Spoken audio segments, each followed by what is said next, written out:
Bitcoin não conseguiu romper a média de 50 dias e as próximas horas vão ser decisivas para o mercado. Eu estou aqui no gráfico diário, podemos ver que pela terceira vez consecutiva a média de 50 segurou o preço e agora a gente está corrigindo há 2 dias consecutivos. Eu destaquei aqui algumas questões de liquidez que eu acho que vão fazer muito sentido para a gente entender o que o preço pode fazer nos próximos dias. Primeiramente, a gente segue em estrutura de alta no gráfico diário, onde a gente teve essa quebra de estrutura que gerou esse order block, essa região de demanda entre 108 mil e 110 mil dólares. Eu definitivamente não quero ver o preço fechar a vela no diário abaixo dessa região, porque isso pode caracterizar essa quebra de estrutura como um falso rompimento, e a gente pode ver sim níveis abaixo, e aí a próxima região de demanda a gente está falando aqui entre 98 e 101 mil dólares. Mas por enquanto seguimos em tendência de alta. Essa captura de liquidez feita por essa vela do dia 10 de outubro pegou esses topos duplos e esses topos duplos aqui também,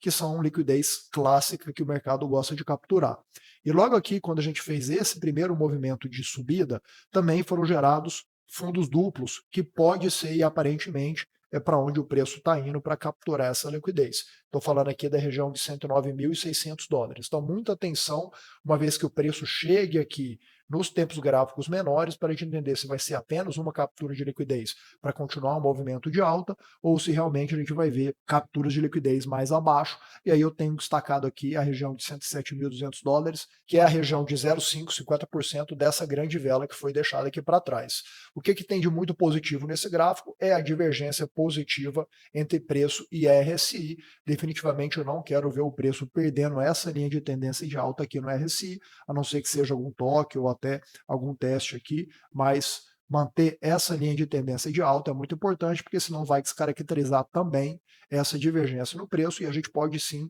ver o preço buscar a mínima dessa vela, que coincide com a média de 50 semanas, e esse order block, aqui ambos, todos na casa de 100.800 dólares. Então, muito importante, caso o preço decida pegar mais liquidez aqui dessa grande vela, ele não perder essa região da média de 50 semanas, porque aí sim o ciclo de alta pode estar comprometido, mas até agora o que o preço nos mostra é estrutura de alta, é captura de liquidez, tanto pela vela quanto por esse movimento que o preço pode estar chegando aqui agora. Então as próximas horas vão ser decisivas, temos que manter muita atenção, especialmente em tempo gráficos menores. Sugiro que você vá ali para o gráfico de 4 horas, 1 hora ou até de 30 minutos, para entender qual que vai ser a reação do preço quando chegar aqui nessa região de 109.600 dólares, tenha essa região mapeada no seu gráfico. E agora eu destaquei aqui a dominância do dólar,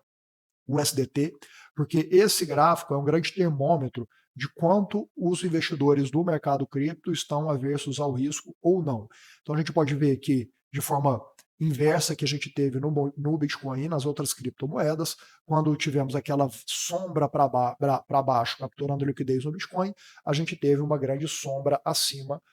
porque muita gente foi para dólar, e até porque também quando a gente tem os triggers, né, os gatilhos de acionamento de posição e stop loss, geralmente vende-se aquele ativo que a pessoa estava comprada e troca-se por USDT. Então, esse daqui também teve uma grande captura de liquidez exatamente aqui nesse order block, que gerou essa quebra de estrutura. Aqui a gente teve algumas quebras de estrutura no diário para cima, gerando essa região de demanda. E o que eu quero destacar é que, igual a gente viu lá no Bitcoin, a gente também tem uma liquidez de topos duplos agora, aqui na dominância do dólar, do SDT, e exatamente em 5%. Então, da mesma forma que o Bitcoin aparentemente está indo capturar aquela liquidez que a gente viu no último gráfico, o SDT também está vindo capturar essa liquidez, devem ser pontos de coincidência quando o Bitcoin capturar aquela liquidez, e aí sim, a gente também eu não quero ver uma captura de liquidez que dê continuidade desse movimento, porque se der continuidade também estou marcado aqui a 0,5 Fibonacci dessa grande sombra, e aí o preço, a dominância do SDT pode chegar aqui 5,18%. Definitivamente não quero ver fechamentos de velas no diário abaixo da região de 5,25%, porque aí sim vai confirmar que a dominância do dólar está subindo e está subindo com força. Então vamos acompanhar esse termômetro aqui de risco dos investidores do mercado cripto. E o último gráfico que eu destaquei é o gráfico do S&P 500, as 500 maiores empresas da Bolsa Norte-Americana, e diferente do que a gente está vendo no Bitcoin, está positivo, né? Então é um gráfico que, como eu falei há alguns vídeos atrás, é até difícil mapear, por quê? Porque a gente tem uma crescente muito grande e a gente teve efetivamente poucas correções, né? Na verdade, quando a gente está aqui no gráfico diário, a gente tem só aqui basicamente 2 dias, né? 2, 3 dias no máximo de correção, então fica difícil a gente ficar definindo as zonas de suporte para uma eventual correção. Mas basicamente, se a gente for aqui para conceitos clássicos de smart money, a gente teve uma quebra de estrutura, o preço depois fechou abaixo dessa última mínima aqui, tivemos uma mudança de caráter, o famoso short para baixo, mas o short ele não é a indicação mais forte que a gente tem de efetivamente mudança de tendência, pode ser apenas uma captura de liquidez, que foi o que aconteceu, vamos saber agora também nos próximos dias, ou até no dia de hoje, dependendo de como que os investidores vão se comportar, porque com esse short, com essa mudança de quebra de estrutura, mudança de estrutura, a gente tem aqui uma região de oferta que é uma resistência, então o que a gente quer ver é fechamento de vela acima aqui dos $6.800, aí vai caracterizar esse movimento como também apenas uma captura de liquidez para continuar o movimento de alta. E o que eu tenho aqui como alguns pontos de target, de alvo, para o S&P 500? O primeiro deles está aqui na região de $7.200, que dos preços, dos valores atuais, a gente está falando de uma valorização de 7%, entendo que uma valorização de 7% no S&P 500 é muito positivo para o mercado cripto em geral. E como que eu cheguei nessa região? Basicamente, eu fui aqui para o gráfico semanal, também é um gráfico que a gente pode ver que a gente teve poucas correções, na verdade a última grande correção que a gente teve foi em março desse ano, mas eu tracei aqui uma extensão de Fibonacci, que para mim é a melhor ferramenta para indicar alvos, lembrando que toda previsão de preço de alvo futuro é muito difícil de ser feita, mas quando se tem alguma técnica, algum indicativo técnico, é possível sim, porque na verdade é a única referência que a gente pode ter. Então, no gráfico semanal a gente viu que a gente teve essa grande quebra de estrutura aqui, então, eu considerei o início dessa região de demanda, desse order block aqui, que gerou todo esse movimento logo após a quebra de estrutura, então, que é uma região muito forte. Pode ser que quando a gente começar ali algum nível de bear market, o mercado financeiro geral volte a ser testado na casa de $4.200. Mas, enfim, então eu peguei todo esse movimento,